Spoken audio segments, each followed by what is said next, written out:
complicado ainda para a gente pegar um contexto.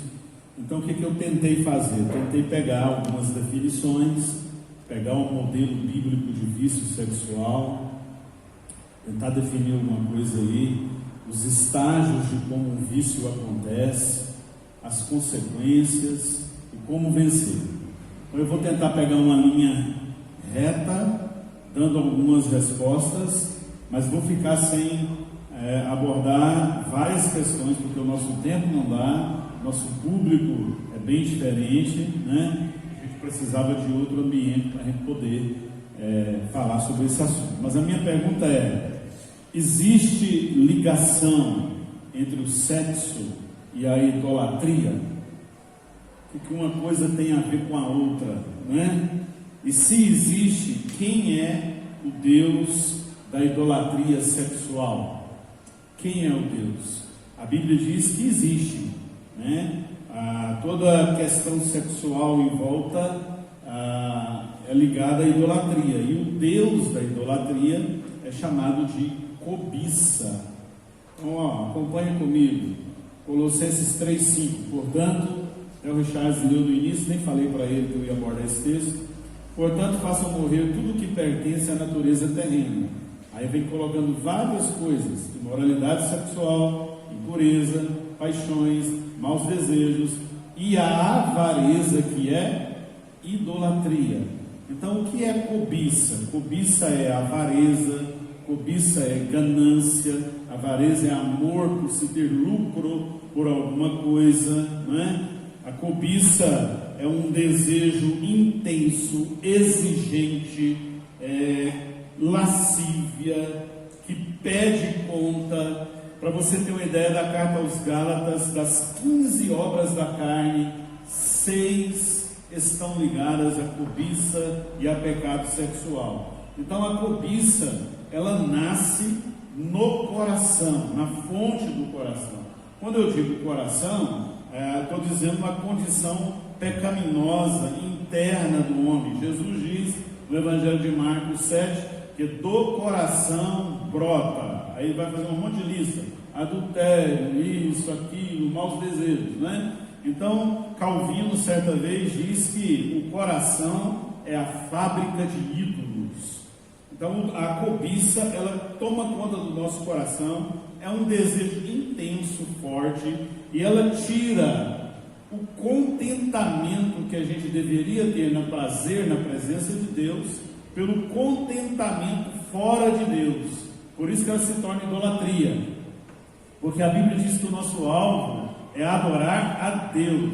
Ela tira Deus da jogada e coloca um desejo forte no coração, né? Foi isso que aconteceu em Gênesis 3, com Eva, com Adão e Eva, tá? Eles estão ali sendo com desejos legítimos, desejos profundos, e o problema deles não era sentir desejo por ver a árvore, alguma coisa. O problema deles era buscar a satisfação para os seus desejos legítimos por métodos ilegítimos. Ou seja, a gente vai buscar o prazer, o desejo que a gente tem fora da presença de Deus.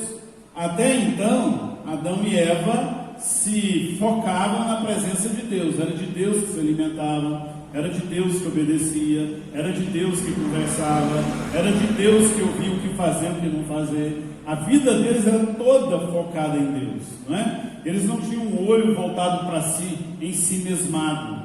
Mas quando eles vão preencher os desejos internos, às vezes eu converso com algumas pessoas e elas estão sendo tentadas sexualmente por alguma coisa, e ela diz assim para mim: pastor, eu estou orando para Deus tirar esse desejo. Eu não faço isso não, porque se tirar o desejo sexual da gente, a gente morre, né? Pede para Deus te ajudar a dominar esse desejo sexual por um método correto. Nós não podemos ficar sem desejo, nós temos que ter desejos. Desejos são bons. O problema é, todas as vezes que nós tiramos Deus da jogada e tentamos preencher os nossos desejos por métodos ilegítimos que a Bíblia condena, ok? Então, se você for caminhar bem, aí Adão e Eva abriram-se os olhos, e diz o texto que eles viram o que quando abriram os olhos? Gênesis 3:6. Perceberam que estavam nus. E nus ali é muito mais do que sem roupa, né? A roupa era uma simbologia. A nus ali não é que eles estavam cegos antes fisicamente, é porque ao pecar, eles agora tomaram um jeito de ver a coisa por outra perspectiva. Qual a outra perspectiva? Fora da perspectiva de Deus. Agora Satanás propôs outro jeito. Agora eles atendem a Satanás. O desejo nasce no coração. A cobiça forte e intensa é desgovernada. Entra um conflito grande e eles escolhem atender esses desejos por meios ilegítimos. Ok? Então, só para você entender. Então, nós temos 3 tipos de intimidade. Primeiro, nós temos a intimidade perfeita antes da queda. Em Adão e Eva não havia problemas conjugais, conflitos relacionais, amor, namoro, e a vida ia de forma plena e perfeita. Então eu diria que foi o melhor casamento que se teve antes do pecado. Era a mulher mais bonita, o homem mais bonito, os desejos mais santos, porque eles não tinham caído. A partir de então, eles não evoluíram, eles involuíram. Porque queda você não evolui, queda você volta para trás, queda você vai para o chão. E aí depois que os dois caíram, nós temos a intimidade real. Qual é a intimidade real? É essa que nós vivemos, quem é casado aqui, quem namora, quem tem desejos.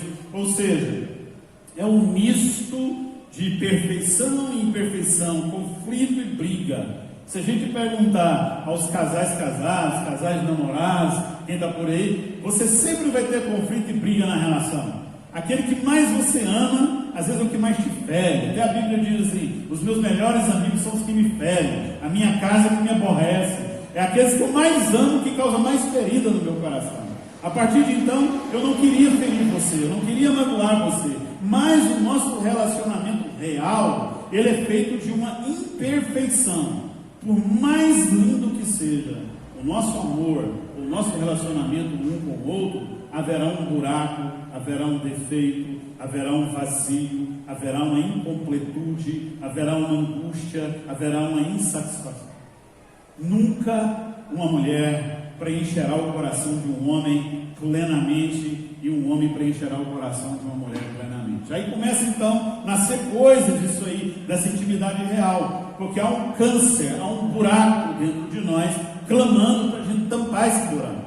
Aí você vem para o terceiro tipo de intimidade. Então você tinha intimidade perfeita, intimidade real, e agora a gente tem a falsa intimidade ou a intimidade falsa. O que é ela? É a ilusão criada por nós para evitar o buraco de angústia que a gente tem um com o outro. A gente cria uma coisa e a gente percebe que aquilo que a gente está criando não preenche, mas a gente sente falta e a gente corre atrás. Tá? Vê se você acompanha meu raciocínio para você entender, para mim entrar no vício aqui, no modelo bíblico do vício sexual. Então Adão e Eva focados só em Deus, beleza, plenos, tirou os olhos de Deus, perfeição real, um misto de coisas boas e coisas ruins, a lascívia nascendo no coração, o prazer da presença de Deus se foi, agora estão distantes, a presença de Deus foi para o bueiro. Aí agora o coração deles tem algumas predisposições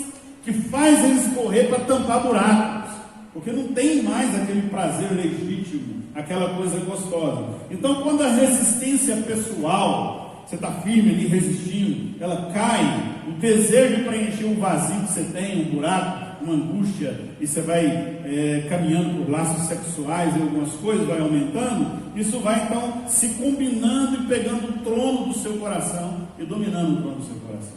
Êxodo 20, se você perceber os 10 mandamentos, o primeiro verso do Êxodo 20 e o 17 terminam e começam da mesma forma. Como começam os 10 mandamentos?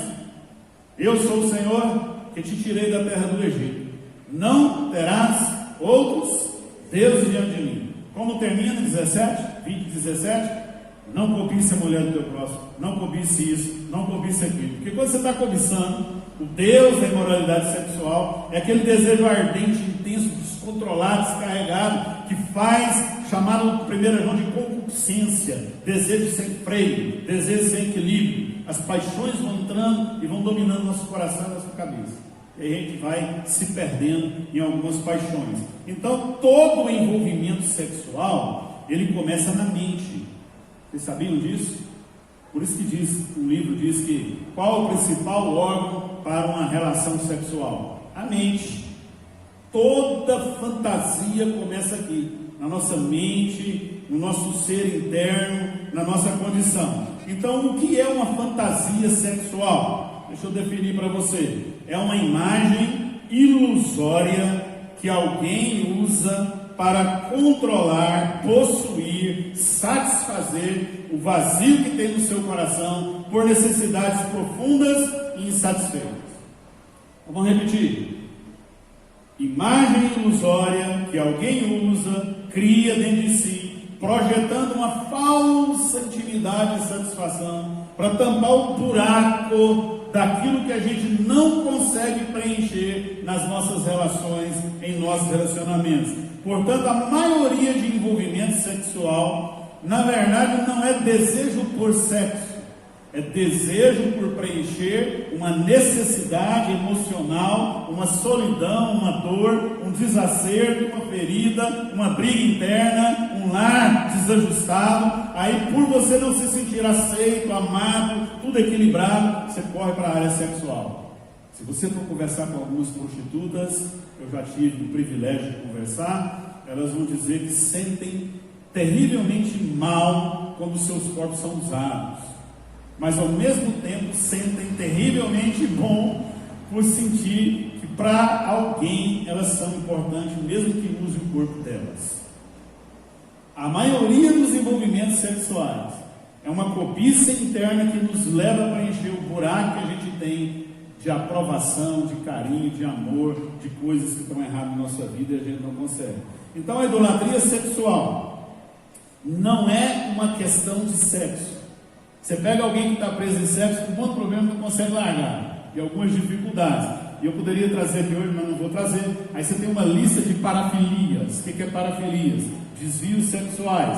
Aí você tem sexo com animal, você tem sexo do mesmo gênero, você tem implantação de líquido anal para sentir prazer. E tem uma lista de parafilia lá. Quem pudesse colocar, você tem pedofilia. O problema dessas pessoas não é o comportamento.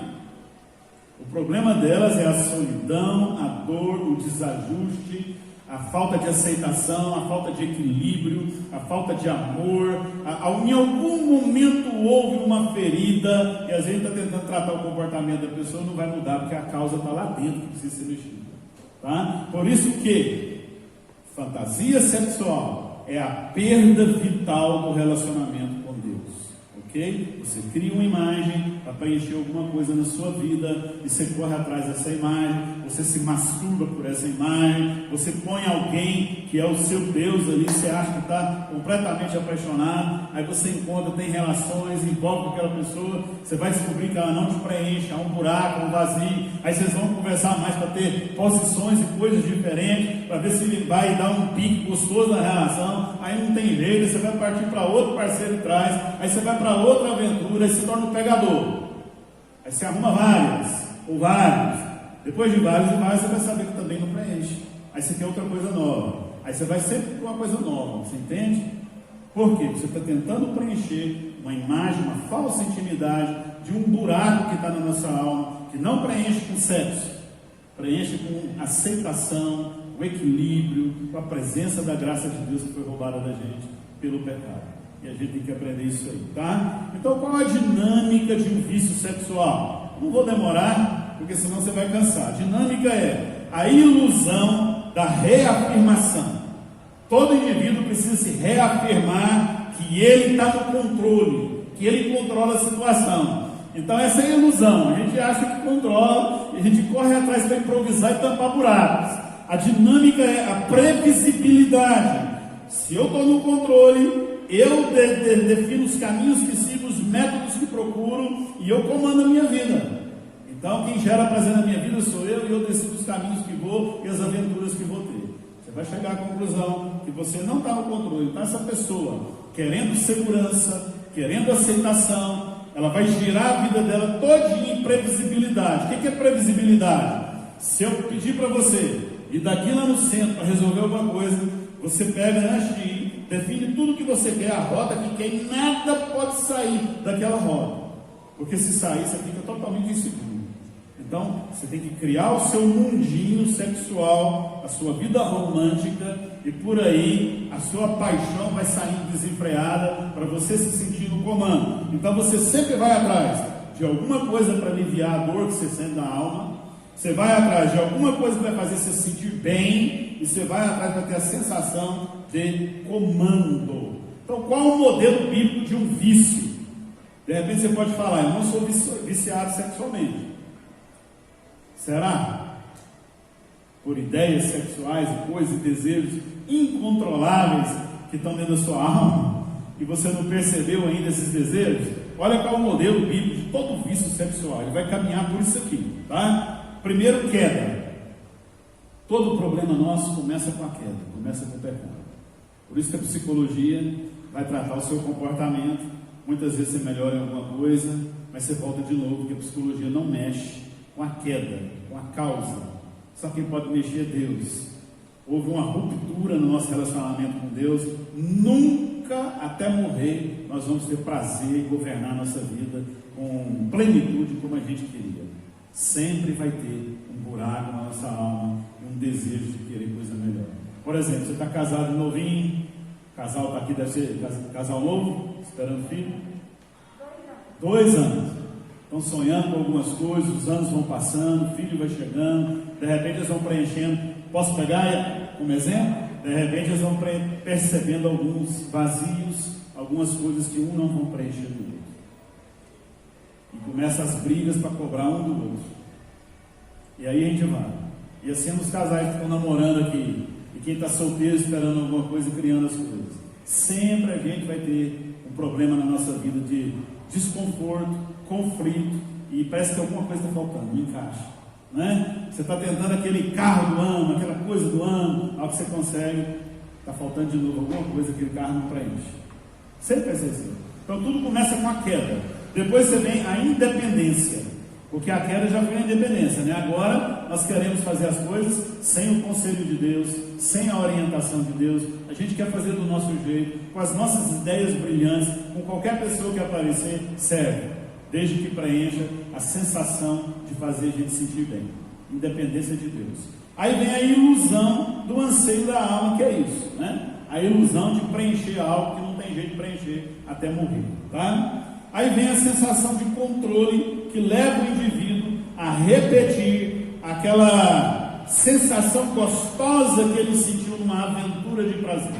Mas aquela sensação é prazerosa e rápida, e depois a angústia está de novo. Então ele tem que repetir ela de novo, recriar a situação para sentir prazer de novo. Aí o prazer acaba, ele recria de novo. Há um ciclo de repetição. E cada vez mais a fantasia que você tinha sexual não preenche mais.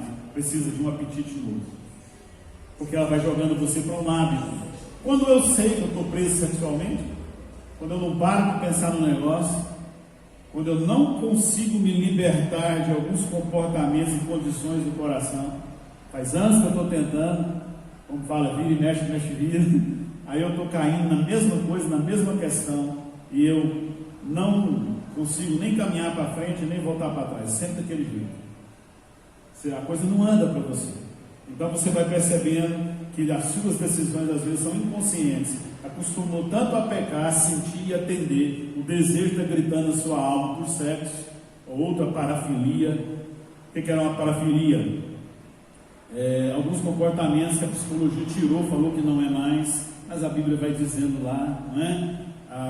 Para você ter uma ideia, tem pessoas que ficam excitadas se você pegar a urina e jogar nelas. Só transam se tiver urina. E outras coisas que eu poderia dizer para você aqui. Tanta besteira, mas não ficar aqui na Bíblia, que é melhor, tá? Mas as parafilias nossa relação está tão devagar que nós precisamos incrementar essa relação. Então nós vamos ter essa ilusão. E aí, o que acontece? Romanos 1,18 fala assim: porque os homens fizeram isso, e as mulheres fizeram isso, mudaram o seu estado natural, Deus os entregou a desejos ingovernáveis. O que é o modelo bíblico? De tanto a gente deixar de honrar Deus e ficar fazendo comportamentos e buscando satisfação fora de Deus, chega uma hora que Deus entrega a gente para aquilo que a gente está buscando. Aquilo não dá prazer, mas aquilo mata a gente e prende a gente.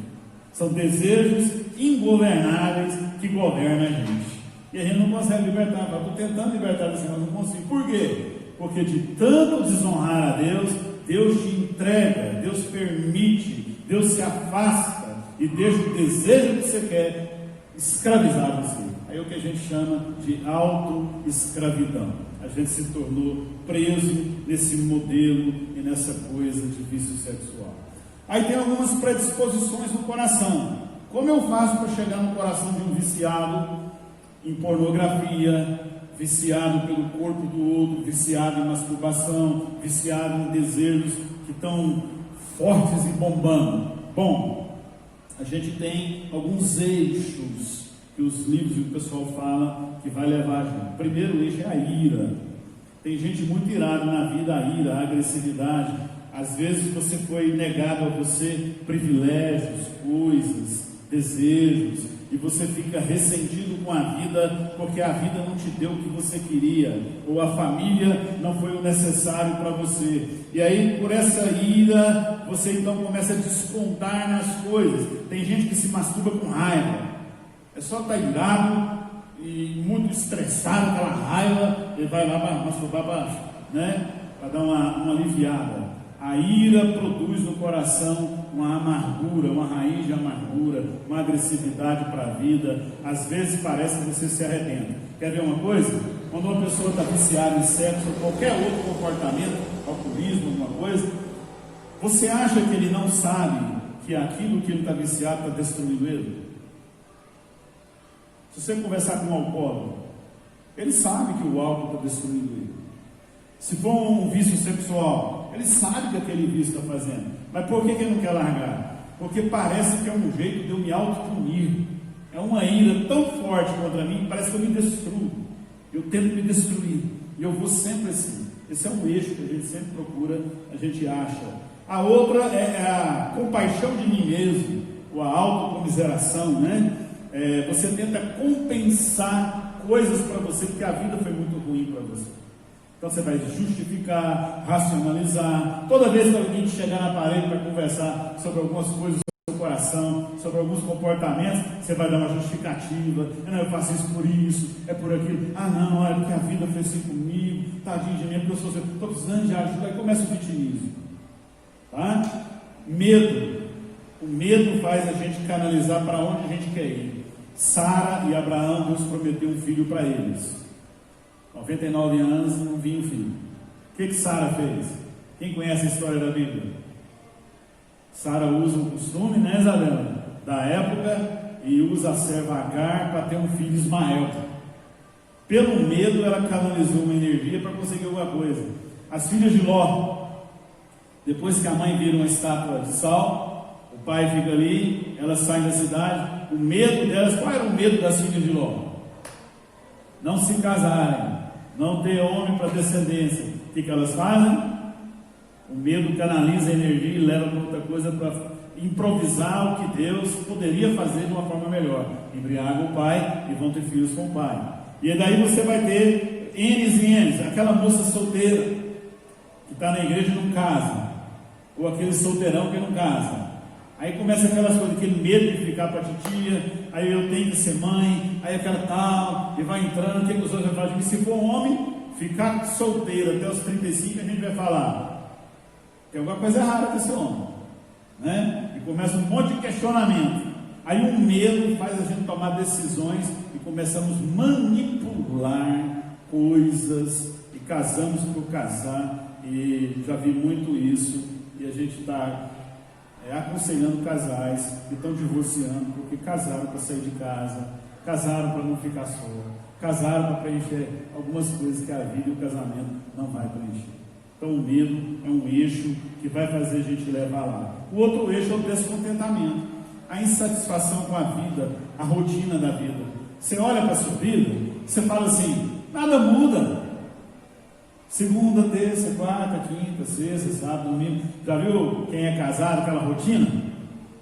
Lavar vasilha, limpar a casa, fazer isso, fazer comida. Aí o filho berra de lá, aí começa. Aí muda essa fase, os filhos estão maiores, outra coisa. Aí no seu namoro aquela rotina, lá vai eu pra ver ela. Aí ela começa a controlar as suas saídas, né? Você está namorando, já tem a senha do seu celular. Vocês namoram hoje de uma forma diferente, né? Aí tem a senha do seu celular, aí vigia, controla onde você passa, o que você vai jogar futebol, aquela coisa sufocante.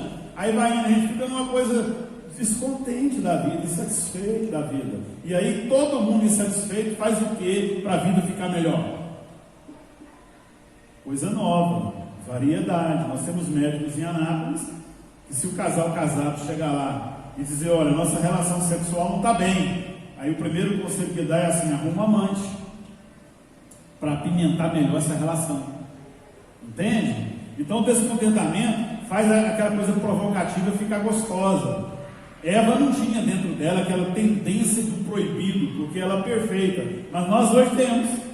Parece que tudo que é proibido é gostoso, mas depois que a gente vai e morde a maçã, se é maçã, não sei, aí você fala assim, mas não era o que eu estava pensando, não é tão gostoso do jeito que eu pensava. Ou às vezes você gosta demais e não dá para sair, aí você começa. Então o descontentamento torna algo provocativo. Por que os amantes conseguem a maioria dos homens? Ou os amantes homens conseguem suas mulheres, suas presas? Porque eles são provocativos.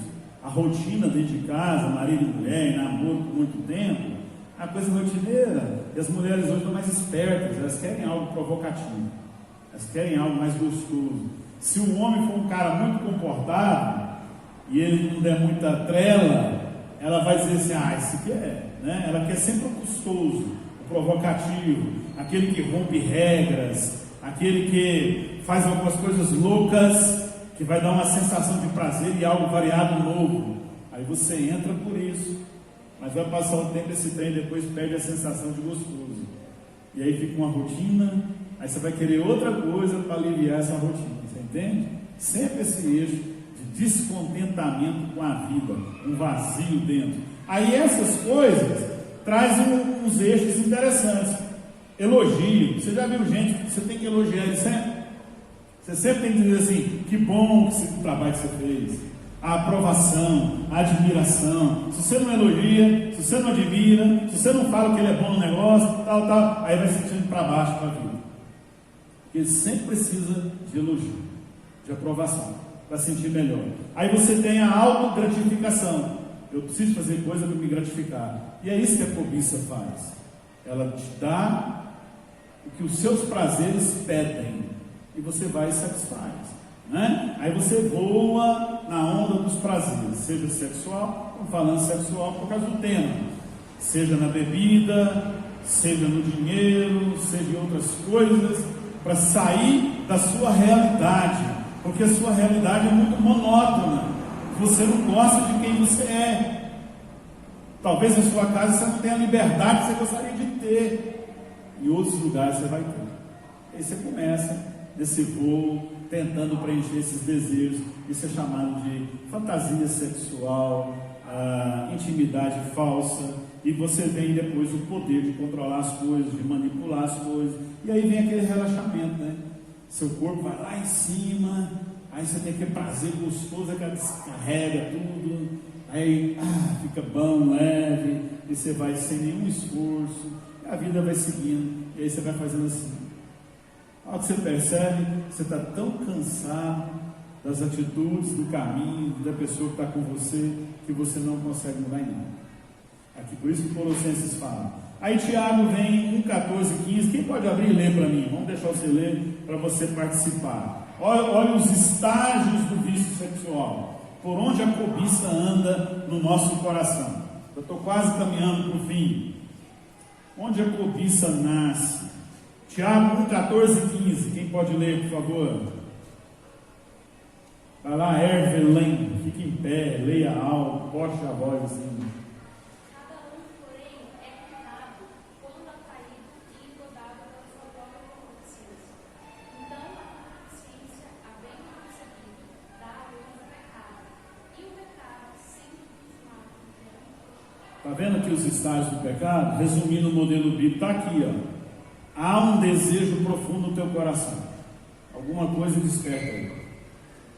Você já se pegou com um desejo muito profundo por alguma coisa que é totalmente errada? Por alguma pessoa que você não devia nem desejar?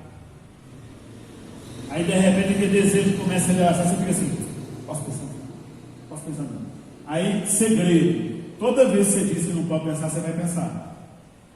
Se você tentar esquecer uma coisa, tentando tirar ele, aí que você pensa mais. Aí aquele desejo vai gerando no seu coração. Aí a cobiça vai te seduzindo. Ela é tão esperta que ela te seduz e cai fora. Ela fica escondida.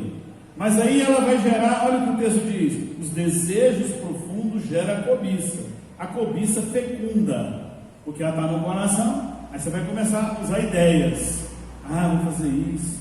Vou fazer aquilo. Quem sabe não é tão ruim fazer aquele negócio. Aí você vai uma vez, experimenta o caminho. Aí você vai indo. Aí fecundou, acabou. Um filho aí, você está numa relação. Você não queria um filho. Engravidou, acabou. Só se abortar. Fecundou, acabou. Então aí, aonde começa a fantasia sexual? Na mente.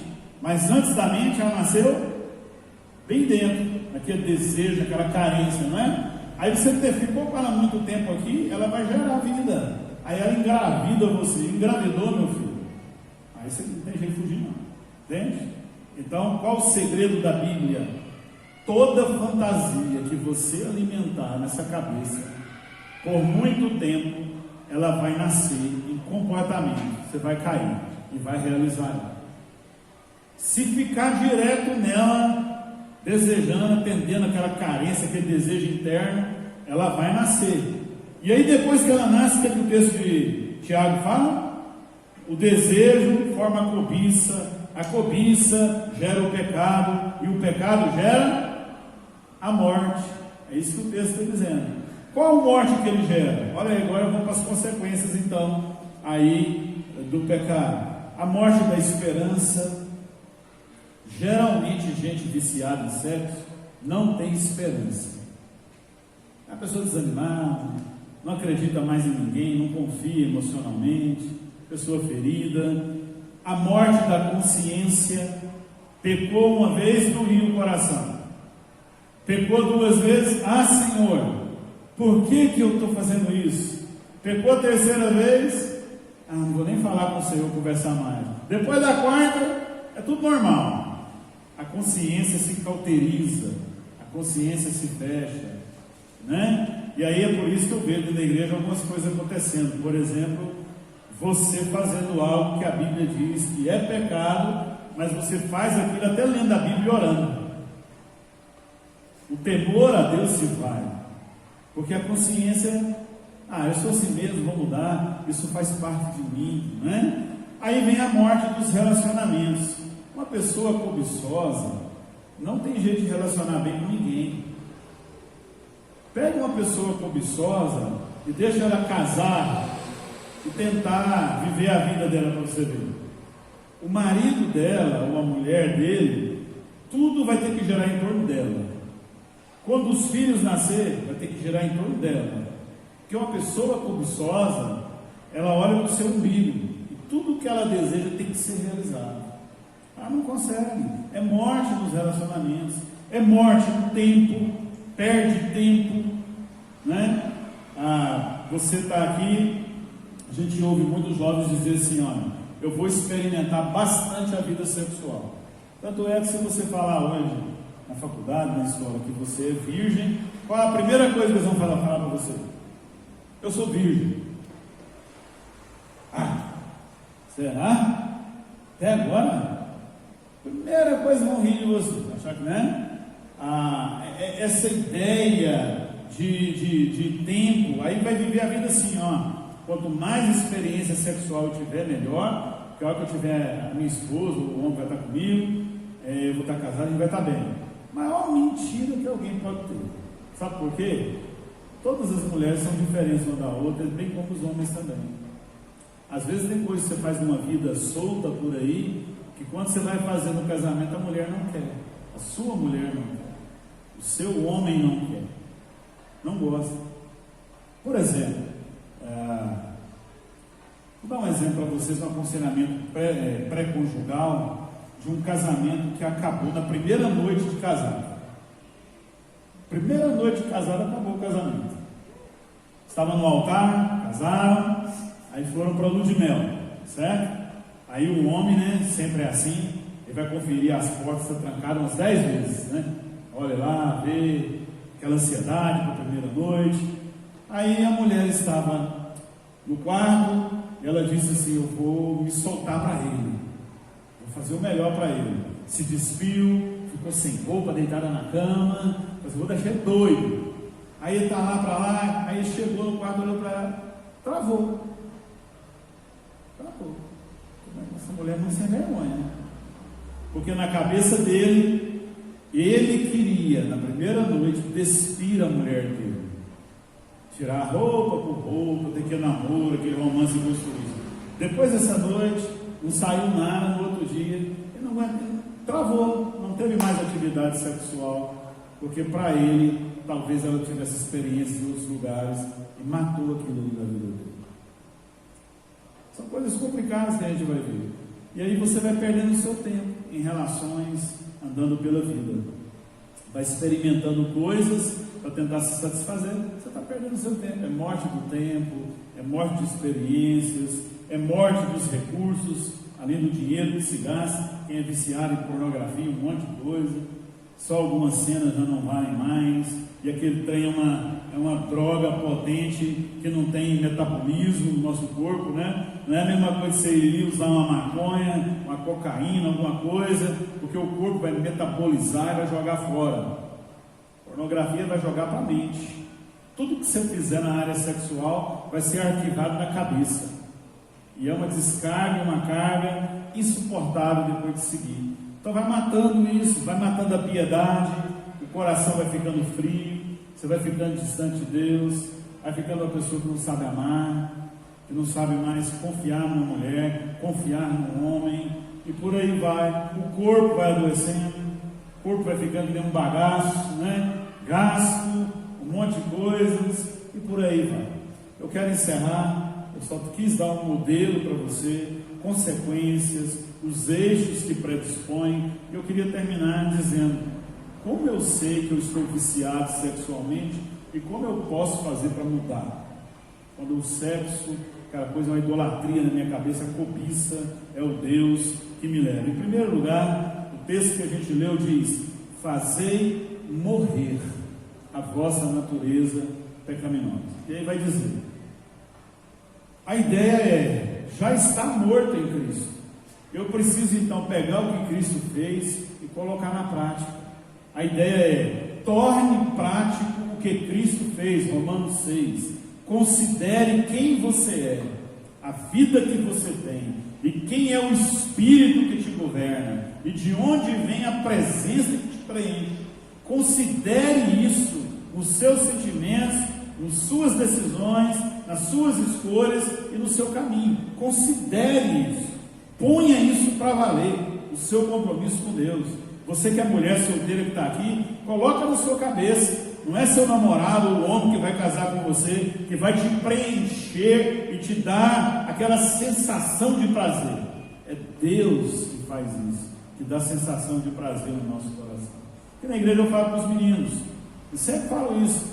Esses dias, deixa eu dizer o que eu falo primeiro, né? Eu falo assim, ó: a presença de Deus curtida, vivenciada, é melhor do que beijar na boca, é melhor do que uma noite na cama.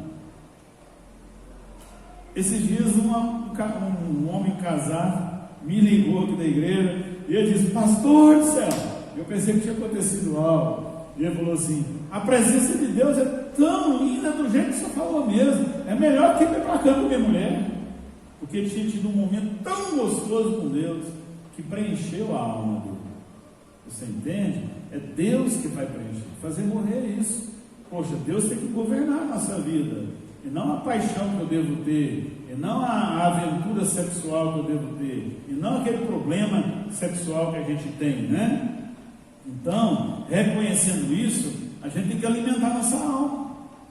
A gente diz que é cristão, a gente não lê Bíblia, A gente não aprende Bíblia. Os meninos cantaram aqui, o passado, O que quer dizer? O passado não tem mais domínio sobre nós? Desde quando que ele não domina? Desde que a gente aprenda o que é fazer morrer. Porque o passado está todo dia na nossa frente. Quem governa a nossa vida é o passado. Tem gente aqui às vezes que não foi amado, foi ferido, foi abusado sexualmente, sei lá o quê. Até hoje fica sofrendo com coisas e lembranças do que aconteceu no passado. É ele que está governando. O passado só não me governa quando eu entendo quem é o Deus que eu sirvo e coloco essa presença de Deus na minha vida. Aí ele não vai me governar, porque eu vou desaprender as lições que ele me ensinou. E em Cristo eu posso fazer melhor. Então, se a gente não lê Bíblia, se a gente não ora, se a gente não obedece, você está vendo um negócio ali, aí Deus te dá uma direção, Deus te dá um caminho e você não segue. Como é que você vai fazer para viver a vida? O coração está vazio, né? Quem é casado aqui eu digo, tem mais casados? Casados? Né? Quem é casado eu falo, como que a gente faz para a gente não adulterar e errar e trair um ao outro? Não deixa o coração vazio. Se deixou o coração vazio, outra coisa vai entrar. Você entende? A mulher tem que trabalhar para não deixar o coração vazio do seu esposo. O esposo também. E ambos têm que trabalhar essa presença gostosa de Deus. Através da oração, através da obediência, através da palavra, da confissão, do arrependimento. Segundo, entender a diferença de tentação e escravidão sexual. A gente é muito tentado sexualmente. Os mais jovens que estão aqui, adolescentes, até os casados, até os avós, a gente sempre é tentado sexualmente. A cobiça sempre está no nosso coração. Se a gente não jogar ela para o porão, ela vai dominar a nossa alma. Sempre. Então o que é uma tentação sexual? É algo que às vezes a gente pode fracassar, vacilar, ajoelhar, cair diante dela, mas na tentação há uma presença de esforço, luta, nojo, empenho para tentar acertar, há uma luta para largar aquilo. Na escravidão sexual, a pessoa está prostrada, não consegue mais. Não há luta, não há esforço, não há nojo, ela se acostumou a agir daquela forma, porque daquela forma ela tem ganhos que vai trazer para a alma, que a presença de Deus está longe, está um buraco na alma, ele tem que preencher para ter uma alegria melhor na vida, tá? Para mim terminar, então você tem que evitar o clima. Quando eu sei que um pensamento está me pegando demais, quando ele é autoexigente, quando ele visa autogratificação, quando ele é persistente, quando ele é perverso e quando ele anula as pessoas à minha volta, eu só fico naquilo. Esse pensamento está caminhando para um lado vicioso sexualmente. Prepare-se para limpar a casa. A gente tem que entender que a fé que salva a gente é a fé que limpa a gente. A fé justificadora é a fé santificadora. João Piper lá fala isso, né? Então o alvo para limpar a casa não é corrigir o comportamento. Limpar a casa é para se santificar. Então você está com um problema, você está com um vício, você está com um desejo que está fundo do seu coração. Você está querendo fazer aquilo. Primeira coisa é começar a jejuar e orar. Deus, eu preciso da sua presença.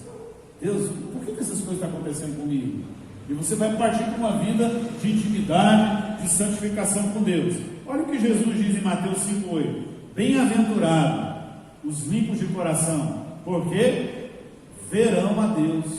Olha o Salmo 11, versículo 4: os retos de coração vão contemplar a face de Deus.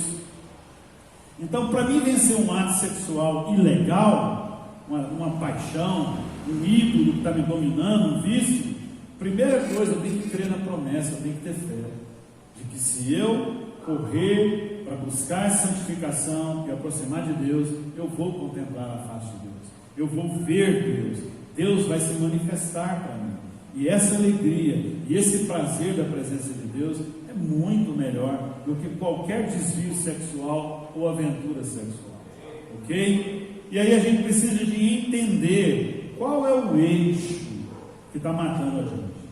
Não adianta você é viciado sexualmente em algum pecado e você quer corrigir o pecado. Você tem que pegar o que predispõe, o que faz você desejar o que você está desejando. Por que esse sentimento cresceu? de onde ele começou, por que agora ele está te dominando, por que você se prostra diante dele, quais foram os passos que você deu para cair nele. Então, você identificando o que está por trás do comportamento, aí dá para fazer a cirurgia naquilo, aí a gente chega na causa. Então tente ver isso, ok? Tente se alimentar da palavra. A maior função da Bíblia é alimentar nossa alma. Filipenses 4:8. Pense em tudo que é puro, tudo que é isso, tudo que é aquilo. Colossenses 3. Buscai as coisas lá do alto, pensai nas coisas lá do alto. Se você vai santificar, tira o pensamento ruim e não coloca um bom, o que acontece? O pensamento ruim volta de novo. Então você tem que aprender a usar a palavra de Deus, ok? E em último lugar, cobertura espiritual. Quem está preso em vício sexual não se liberta sozinho. A primeira desculpa que usa, tomara que você me entenda bem, é assim: não, eu vou buscar Jesus, eu do jeito, eu vou conseguir. Porque a pessoa fica envergonhada. O tempo passa e você se prostra cada vez mais e percebe que não conseguiu largar. Você precisa de alguém para andar junto com você, conversar sobre isso, chorar sobre isso, ter encontros regulares, confessar pecados, e alguém ir te conduzindo no caminho até você conseguir vencer essa fraqueza que talvez você esteja preso, ok? Idolatria sexual é então essa coisa que a gente cria para preencher um buraco que necessita da presença de Deus. A maioria dos jovens de hoje que a gente pergunta, eu sempre faço a mesma pergunta há 20 anos pastoreando aqui: como é que está você espiritualmente? Está lendo a Bíblia? Está orando? O problema é, a gente deixa o que é necessário, aí fica vazio, e vai buscar coisas para encher o vazio. Não vai resolver nunca, entende? Não vai resolver nunca. Então entenda isso. Sempre na vida vai ter um buraco, um vazio. Como é que a gente preenche esse vazio? Buscando a presença de Deus. É eu que limito a intimidade que eu tenho com Deus. Se eu perguntar, você é íntimo de Deus? Depende. É você que limita. Pelo seu comportamento, pela sua visão de vida, pelas suas escolhas, eu vou dizer que você aqui, se você é fraco com Deus, é porque você limitou, não quer mais. Porque a Bíblia diz que Deus é um Deus disponível. Jesus, quando morreu na cruz, morreu possivelmente de braços abertos, não é? Deus é um Deus disponível. Então por que a gente não preenche a nossa alma? Porque a gente quer fazer que nem Eva. A gente quer. O que é a fantasia sexual? É uma imagem que a gente cria para buscar um desejo legítimo por métodos errados. A gente cria um jeito para o coração ficar bom, você sentir no comando, você se sentir seguro, você se sentir especial, e aí você vai fazendo e repetindo, mas daqui a pouco você vai cair num grande vazio dentro de você, e você vai perceber que não adiantou nada do jeito que você fez. Tá bom? Eu quero terminar por aqui. Não sei se preencheu o que foi pedido. Como eu disse, é um tema difícil. Talvez seria melhor numa roda de bate-papo, a gente sentado e conversando, né? Mas eu espero que você tenha entendido intimidade real, falsa intimidade e o que a gente faz alimentando a nossa cabeça. Quer cortar problema sexual? Começa por aqui. Pegue a Bíblia e comece a implantá-la aqui. E localize os eixos que fizeram aquele desejo se despertar. Procure alguém para conversar. Não fique sozinho. É bom conversar para a gente aprender a vencer, tá? Feche seus olhos, vamos orar. Pai, em nome de Jesus, eu sei que é um tema difícil e é bom se nós estivéssemos conversando um com o outro.